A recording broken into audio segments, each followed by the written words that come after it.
If you look at a list of Debussy's works, you'll notice very quickly almost all of them have titles.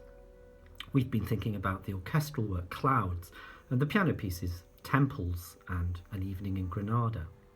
But the list goes on and on.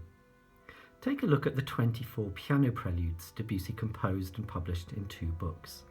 He might have had in mind the 24 preludes by Chopin, but none of Chopin's originally had titles, whereas Debussy gives a title to all of his.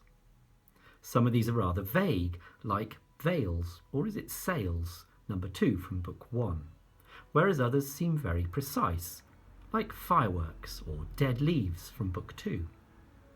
So how literally should we take Debussy's titles? For a start, in the case of the piano preludes, he places the title not at the beginning of the piece, but at the end. And even then it's given in brackets and preceded by an ellipsis, 3 little dots.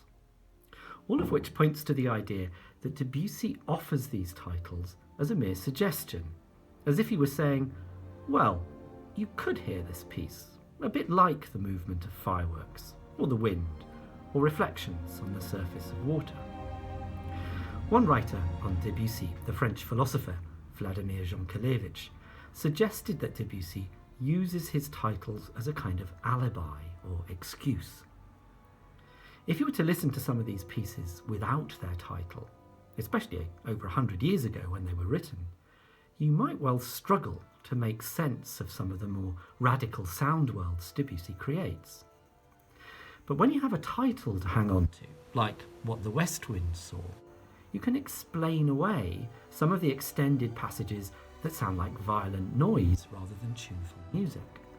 Of course it's the banging and buffeting of gale-force winds. Of course it sounds like noise. It's a neat idea, I think. Debussy uses his title as a kind of alibi, a way of enticing you in. Most of us, if we heard the music for the first time on its own, without the title, well, I'm pretty sure we wouldn't come up with the title. Listening to the first of the 3 nocturnes, for example, would you immediately think Clouds? Probably not.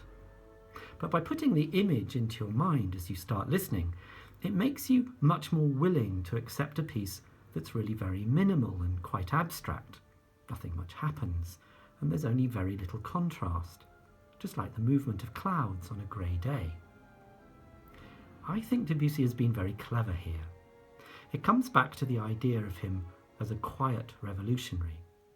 Some of his music can be really challenging, like that prelude, What the West Wind Saw, or the very last one, Fireworks. Audiences then and now might struggle to make sense of these pieces without obvious melody or meter and no clear harmonic progression or musical form. And yet, the image allows us to listen with more open ears, to be fascinated by the extraordinary sound worlds Debussy conjures up, or simply delighted by its kaleidoscopic patterns of moving shapes and colours. Go have a listen and see what you think.